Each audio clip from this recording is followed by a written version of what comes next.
ಇಲ್ಲ ಮುಖ್ಯಮಂತ್ರಿಗಳು ಫೋನ್ ಮಾಡಿದರು 4 ಗಂಟೆಗೆ ರಾಜ್ಪಾಲರು ಇದಕ್ಕೆ ಕಚೇರಿಗೆ ಬರೋಕ್ಕೆ ಹೇಳಿದ್ದಾರೆ. ಹೋಗ್ತಾಯಿದ್ದೀನಿ 4 ಗಂಟೆಗೆ. ತುಂಬ ಖುಷಿಯನ್ನು ತಂದಿದೆ. ಮೊನ್ನೆ ಮಾಧ್ಯಮದಲ್ಲಿ ಹೇಳಿದೆ ನಾನು, ನನಗೆ 3 ವರ್ಷ ಅವಕಾಶ ಮಾಡಿಕೊಟ್ಟಿದ್ರು. ಇನ್ನು ಇಲ್ಲ ಪಕ್ಷದ ಕೆಲಸ ಮಾಡೋದಂದ್ರೆ ಹೈಕಮಾಂಡ್ ಏನು ನಿರ್ಧಾರ ಮಾಡ್ತಾರೆ ಅದಕ್ಕೆ ನಾನು ಬದ್ಧ ಅಂತ ಮೊನ್ನೆನೂ ಹೇಳಿದೆ. ನಾನು ನಿರೀಕ್ಷೆ ಇತ್ತು, ನನ್ನ ಮಂತ್ರಿ ಮಾಡ್ತಾರಂತ ನನ್ನ ನಿರೀಕ್ಷೆ ಇತ್ತು. ಆ ನಿರೀಕ್ಷೆ ತಕ್ಕಂಗೆ ನನಗೆ ಇವತ್ತು ಮಂತ್ರಿ ಮಾಡಿದ್ದಾರೆ. ನನ್ನ ಹೆಚ್ಚಿನ ಇವಾಗ ಜವಾಬ್ದಾರಿಯಾಗಿದೆ. ಮಂತ್ರಿ ಮಾಡಿಲ್ಲ ಅಂದ್ರೂ ಪಕ್ಷದ ಕೆಲಸ ಮಾಡಿ, ನೀನು 3 ವರ್ಷ ಮಂತ್ರಿ ಆಗಿದ್ದೆ, ನೀನು 2 ವರ್ಷ 28 ಚುನಾವಣೆ ಬರ್ತಾಯಿದ್ದೆ, ನೀನು ಪಕ್ಷದ ಕೆಲಸ ಮಾಡಿದ್ರು ಅದಕ್ಕೂ ನಾನು ಸಿದ್ಧ ಆಗಿದ್ದೆ.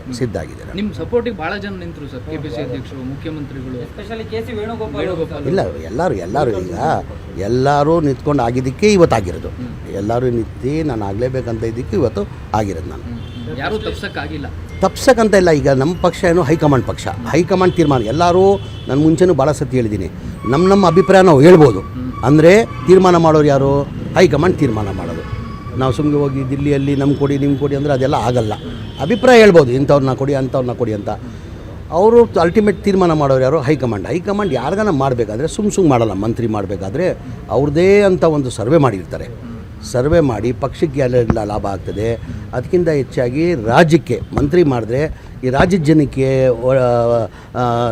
ಒಳ್ಳೇದಾಗ್ತದೆ ಅಂತ ಹಿನ್ನೆಲೆಯಲ್ಲೇ ಮಂತ್ರಿ ಮಾಡೋದು. ಈಗ ಯಾವ ಖಾತೆ ಅಂತ ಹೇಳೋಕ್ಕಾಗಲ್ಲ, ಮನೆ ಮುಖ್ಯಮಂತ್ರಿ ಬಿಟ್ಟಿದ್ದದು. ಯಾವ ಕೊಡ್ತಾರೋ ಗೊತ್ತಿಲ್ಲ. ನನಗೆ ವಸತಿ ಖಾತೆ ಕೊಟ್ಟಿದ್ದರು. ನಾನು 3 ವರ್ಷ ಅವಧಿಯಲ್ಲಿ ಒಂದು ಮನೆ ಕೊಟ್ಟಿರಲಿಲ್ಲ. 10 ವರ್ಷದಿಂದ ಒಂದು ಮನೆ ಕೊಟ್ಟಿರಲಿಲ್ಲ. ನನ್ನ ಅವಧಿಯಲ್ಲಿ 3 ವರ್ಷದಲ್ಲಿ 79,860 ಮನೆಗಳು ಕೊಟ್ಟಿದ್ದೀನಿ.